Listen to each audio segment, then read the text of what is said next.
Assalamualaikum warahmatullahi wabarakatuh. Alhamdulillah.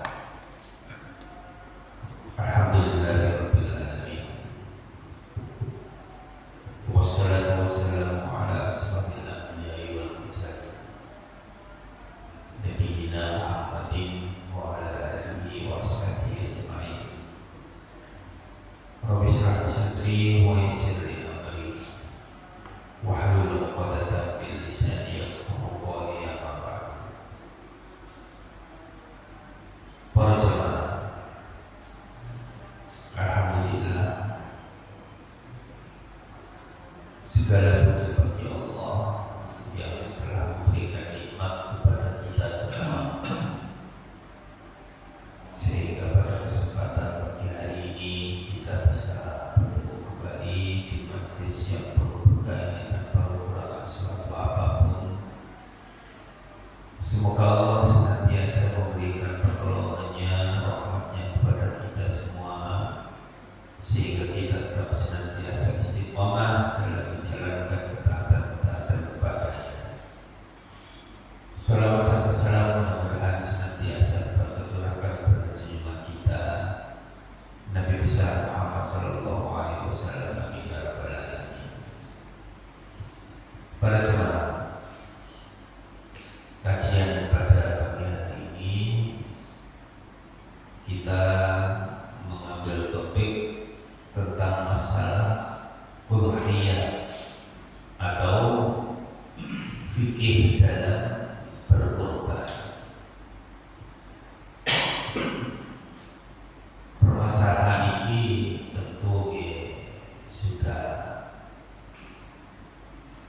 sering kita dengar setiap tahun, karena memang kita melaksanakan kurban ini setiap tahun sekali. Namun perlu untuk kita ketahui bersama, barangkali untuk mengingatkan kita semua, bagi siapa saja yang berkorban pada tahun ini, maksudnya berkorban pada hari raya Idul Adha. Para jemaah, kita mulai yang terkait dengan masalah hukum berkorban. Pertama, wajib bagi yang bernadar untuk berkorban. Ini yang pertama. Bernadar itu maksudnya bagaimana? Dia bernadar untuk berkorban pada Idul Adha tahun ini, maka hal itu menjadi wajib bagi dirinya. Ini sebagaimana hadis Aisyah radhiyallahu anha, qala Rasulullah sallallahu alaihi wasallam, Rasulullah sallallahu alaihi wasallam bersabda, man nadhara an yuti'allaha falyuti'hu wa man nadhara alla ya'siyahu wa la ya'sihi. Rawahul Bukhari. Artinya, barang siapa yang bernadar untuk taat pada Allah, maka penuhilah nadar tersebut. Barang siapa yang bernadar untuk bermaksiat pada Allah, maka janganlah memaksiatinya. Para jemaah, dalam hal nadar wajib ini, kita harus mengetahui bahwa kalau kurban yang kita laksanakan ini adalah kewajiban, maka kita dilarang untuk memakan hasil korban kita tersebut. Maksudnya, udhiyah kita, kambing atau sapi yang kita sembelih itu kita dilarang untuk ikut memakannya. Ini sebagian mazhab mengatakan Syafi'i umpamanya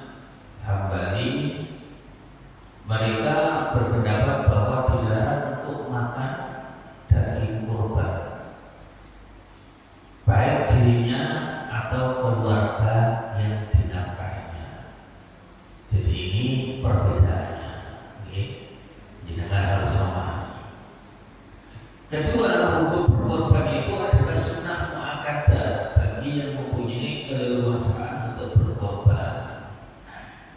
Nah, ini hukum kedua adalah sunnah muakkadah, sebagaimana Allah menyatakan fasholli li rabbika wanhar, maka laksanakanlah sholat karena Tuhanmu dan berkorbanlah sebagai ibadah dan mendekatkan diri kepada Allah. Ini sunnah muakkadah yang mana dengan semua setiap tahun bisa melaksanakan kurban meskipun tidak wajib. Perbedaannya, kalau sunnah muakkadah ini jenengan boleh ikut memakan daging yang jenengan sembelih. Itu perbedaannya. Okay. Rasulullah Shallallahu Alaihi Wasallam qala umirtu bin nahri wa laisa biwajib. Aku diperintahkan untuk menyembelih kurban, dan perintah itu bukanlah wajib. Artinya bahwa memang menyembelih kurban ini sunnah muakkadah para jamaah, boten wajib. Jadi tidak dosa kalau tidak menyembelih kurban. Bahkan menurut Imam Abu Hanifah, meskipun dia orang yang mampu sekalipun umpamanya, tetapi bagi orang yang mampu sekali lagi harus hati-hati, karena ada hadis yang menyatakan siapa yang mampu berkorban namun tidak berkorban, maka jangan mendekati tempat musola kami, masjid-masjid kami. Artinya bagi orang-orang yang mampu tapi boten purun apa? Boten purun menyembelih korban, itu hati-hati, dia terkena ancaman dari Rasulullah Shallallahu Alaihi Wasallam. Makanya kalau kaya monggo untuk menyembelih korban. Sunnah kifayah, jika salah satu anggota keluarga telah melaksanakannya, maka pun yang lain sudah cukup. Ini jenenge sunnah kifayah. Yang ketiga hukumnya, sebagaimana Rasulullah Shallallahu Alaihi Wasallam bersabda, ya ayuhan nasu ala kulli ahli baitin fi amin udhiyah. Wahai manusia, adalah atas tiap-tiap keluarga menyembelih seekor udhiyah, hewan kurban setiap tahun. Artinya para jamaah, kalau sudah ada ahli keluarga yang menyembelih kurban, maka itu sudah bisa dikatakan mewakili. Jadi jangan tidak perlu menyembelih kurban lagi, tidak apa-apa. Yang pasti hukum dari ketiga yang telah disebut di atas, paling tidak kita bisa memahami bahwa menyembelih kurban atau udhiyah itu hukumnya bisa menjadi wajib, bisa sunnah muakkadah, dan ada yang fardu kifayah, sunnah kifayah. Wallahu a'lam. Ini terkait dengan masalah fikih berkorban wajib dan tidaknya. Kedua, masalah yang lain yaitu hewan yang sah dijadikan hewan kurban. Hewan apa saja yang boleh dijadikan untuk berkorban atau udhiyah. Pertama, domba minimal berusia 6 bulan atau sudah pupa gigi tanggal. Domba minimal berusia 6 bulan. Kedua, kambing minimal berusia 1 tahun menginjak tahun kedua atau sudah tepat. Ketiga, sapi atau kerbau usia 2 tahun menginjak tahun ketiga. Sapi atau kerbau usia 2 tahun menginjak ketiga.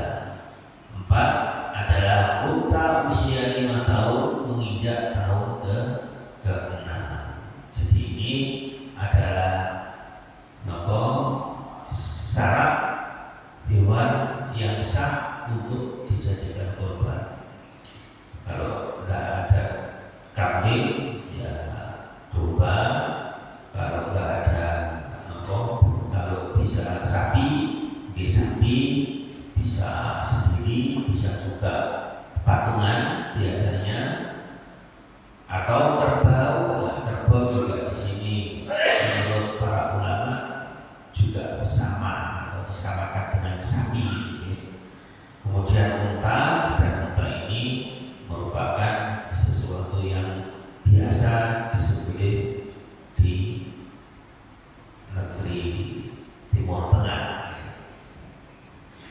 Dalam sebuah hadis Rasulullah SAW sebagai landasan dasar hukumnya, la tatba'u illa musinna illa ay ya'suru alaikum fatadba'u jar'ah minal dhani. Ini hadis riwayat Muslim yang artinya, janganlah kalian menyembelih kecuali musinna yang telah sampai usia korban, maksudnya sampai usia dewasa, pun cukup untuk disembelih. Kecuali jika terasa sulit bagi kamu sekalian, maka sembelihlah jadaan sapi atau domba yang usia 6 bulan dari domba. Jadi kalau memang kesulitan, maka sembelihlah jadaan usianya 6 bulan dari kambing atau domba. Persyaratan sah hewan kurban, ini ada persyaratannya ya. Yang pertama, matanya tidak buta, baik satu atau kedua-duanya. Ini berarti cacat, boten asal disembelih. Kedua, hewan boten sakit, tidak dalam kondisi sakit, harus dalam kondisi sehat. Kakinya tidak pincang, tidak kurus, sumsumnya terlihat kuat. Terus ini diantara persyaratan sah hewan kurban. Artinya secara keseluruhan bahwa hewan kurban yang tidak kita korbankan itu haruslah memenuhi syarat sehat walafiat, boten cacat, boten loro, boten dalam kondisi yang tidak boleh untuk disembelih. Dalam sebuah hadis Rasulullah SAW bersabda, 4 macam hewan yang tidak boleh dijadikan korban, yaitu hewan yang tampak jelas butanya, tampak jelas sakitnya, tampak jelas pincangnya, dan hewan tua yang tidak bersusu. Ini hadis sahih yang disampaikan oleh Ibnu Hibban. Para jamaah, memiliki enten anggapan-anggapan yang biasanya itu dianggap benar tapi sebenarnya keliru. Umpamanya hewan kurban harus jantan, hewan kurban itu harus jantan, padahal faktanya betina juga sah hukumnya untuk disembelih. Betina juga boleh untuk disembelih. Sebagaimana Rasulullah SAW ketika di Hudaybiyah ada seorang bertanya kepada beliau tentang daging sembelihan akikah, maka mendengar beliau bersabda, untuk anak laki-laki 2 kambing dan untuk anak perempuan 1 kambing. Tidak masalah bagi kalian apakah kambing itu jantan atau betina. Jadi tidak ada persyaratan hewan yang tidak disembelih itu harus jantan. Kedua, hewan yang dikebiri tidak sah. Ini ada yang menganggap seperti itu, padahal hukumnya sah dan yang tanduknya pecah pun tidak masalah. Artinya hewan yang dikebiri boleh untuk disembelih dan tidak masalah. Demikian pula apabila rusak telinganya atau tidak berekor, maka sah.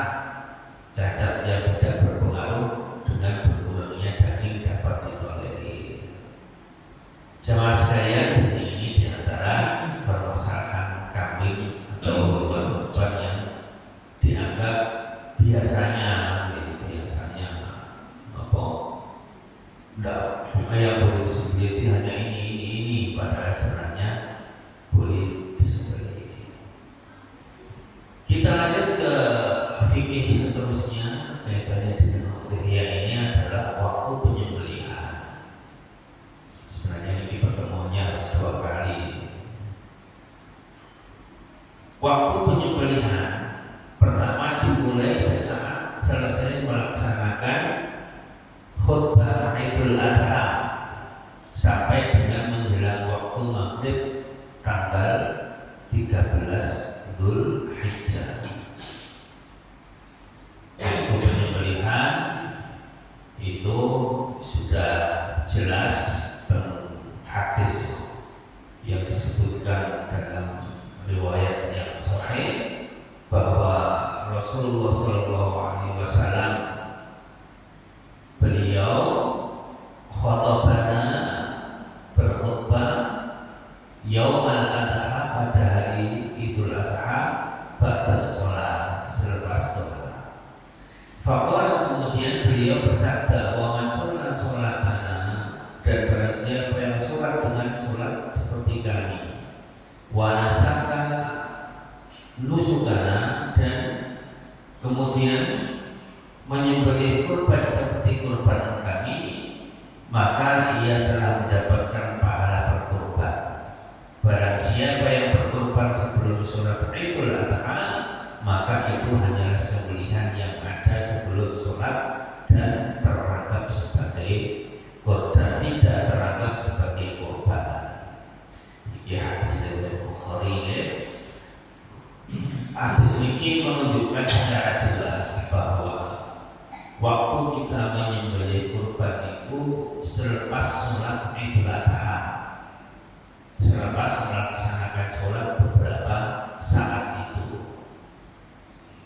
Dan hati-hati, tidak boleh menyembelih qabla sholat, sebelum sholat. Mungkin karena biar nanti enak, tergesa-gesa, akhirnya nyembelih itu sebelum sholat.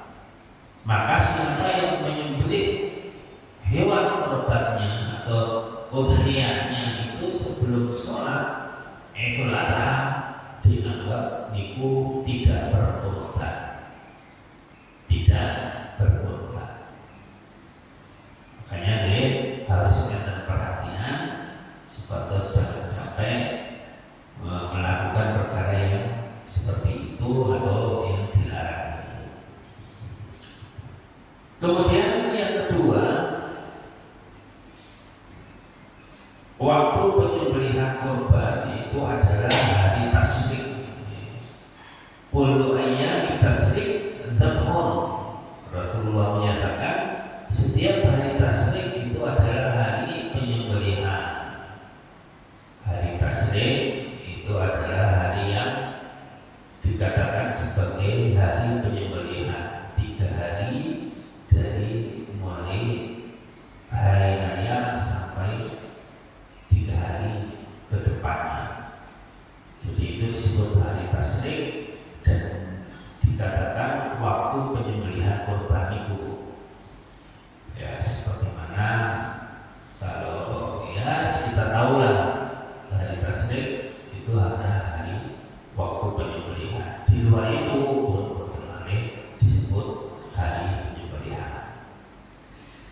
makruh penyembelihan di malam hari. Ini ada hukum naha anil dzabhi lailan, bahwasanya Rasulullah sallallahu alaihi wasallam melarang menyembelih pada malam hari. Terus niku pun dijelaskan nek nyembelih niku jangan di malam hari. Ya, meskipun niku dari hari tasrik, hukumnya makruh meskipun tidak sampai tidak membolehkan, cuman makruh kalau kita menyembelih hewan udhiyah kita itu di malam hari. Jadi langkah bagusnya di siang hari. Jamaah sekalian, perkara sunnah yang berhubungan dengan penyembelihan itu hendaknya juga kita perhatikan. Umpamanya adalah mudhari, orang yang berkorban disarankan tidak memotong rambut atau kuku sampai hewannya tersebut disembelih. Ini hukumnya sunnah. Artinya dengan menyembelih korban disunahkan atau disarankan tidak memotong rambut atau kuku sampai hewan jenengan itu disembelih. Bahwasanya Nabi Sallallahu Alaihi Wasallam bersabda, jika kalian melihat hilal bulan Dzulhijjah dan salah seorang dari kalian ingin menyembelih kurban, maka hendaknya dia tidak memotong rambut dan kukunya. Meskipun ini perintah sepertinya wajib, tapi hukumnya sunnah, dan hendaknya jenengan juga kalau bisa memperhatikan masalah ini. Kedua, masalah yang sunnah lagi kaitannya dengan penyembelihan, yaitu menyembelih sendiri hewan korbannya. Jadi jika mampu boleh untuk, maksudnya itu jika kita mampu menyembelih sendiri hewan korban kita, disunahkan untuk menyembelih sendiri. Namun boleh untuk diwakilkan, jika mampu menyembelih sendiri. Ketiga, hadir saat penyembelihan jika mewakilkan. Kalau dengan mewakilkan penyembelihan hewan korban jenengan kepada orang-orang yang jenengan percaya, ya, bahwa di masjid atau rata-rata di masjid, ya, kalau bisa hadir saat penyembelihan hewan korban tersebut. Ini sebagaimana banyak riwayat-riwayat yang menunjukkan hal itu. Jamaah sekalian, kemudian yang keempat, menyembelih dengan membaca bismillah, sholawat, menghadap kiblat, bertakbir sebelum atau sesudah menyembelih. Ini merupakan syarat dengan kita memang diwajibkan untuk membaca bismillah. Ketujuh, terkait dengan masalah penyembelihan adalah memutuskan leher daripada hewan ketika hewan tersebut dipastikan sudah meninggal atau sudah mati. Ini kaitannya dengan hal-hal yang terkait dengan penyembelihan itu. Para jamaah,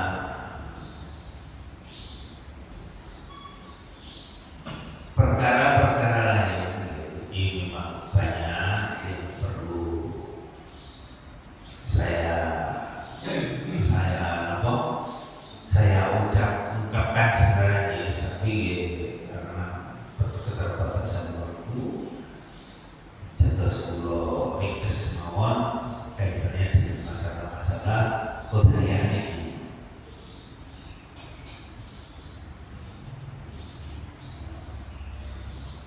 Apa-apa yang seharusnya diperhatikan oleh panitia korban ini sering dan juga harus diketahui oleh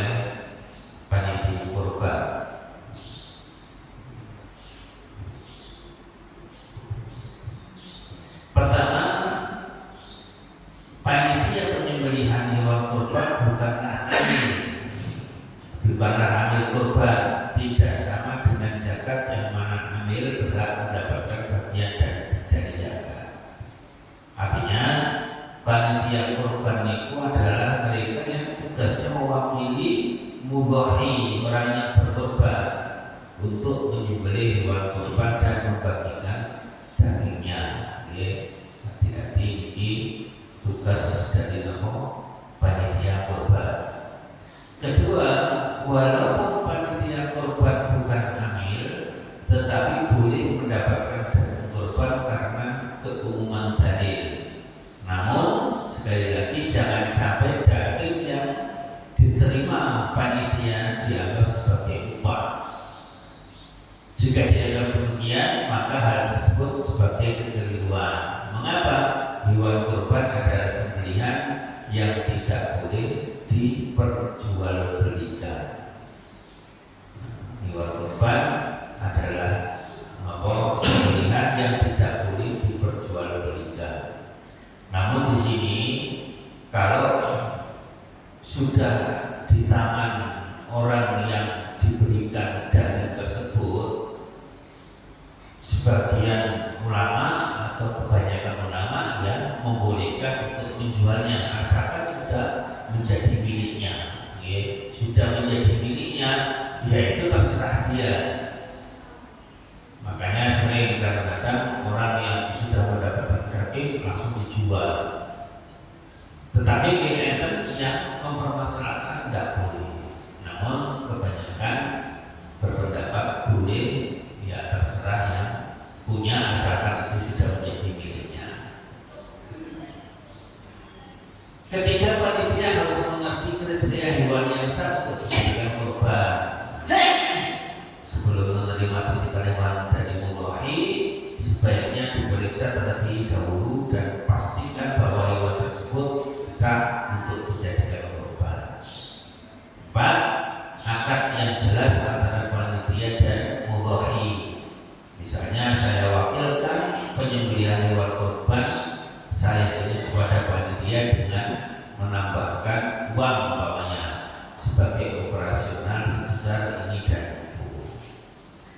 Jamaah sekalian, terus panitia kurban harus mengerti betul bahwa apa yang kaitannya dengan tugas dia untuk menyembelih hewan kurban itu dan menyebarkannya atau membagikannya kepada orang-orang yang berhak.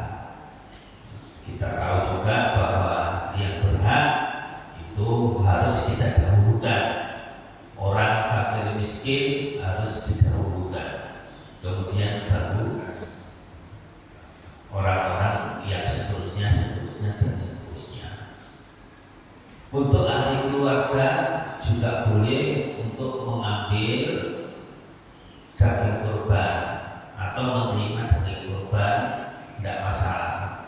Kadang memilih dari anggota tubuh tertentu yang dia pesan itu juga tidak masalah, boleh. Terus ini merupakan tugas panitia kurban agar cermat dan jangan sampai melarikan tugasnya sebagai panitia kurban. Wallahu a'lam para jamaah, barangkali inilah yang terkait dengan penyampaian kula sing kaitannya dengan masalah udhiyah ini. Setiap tahun biasanya penyampaian ini kula sampaikan meskipun enten penjelasan yang berbeda. Barangkali ada pertanyaan, monggo. Enten ini mari kita tutup.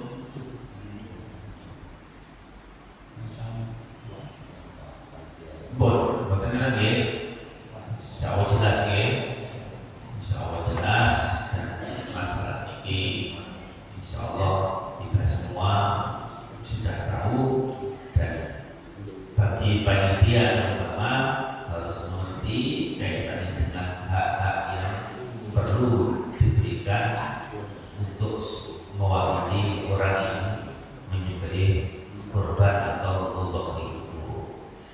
Ukuran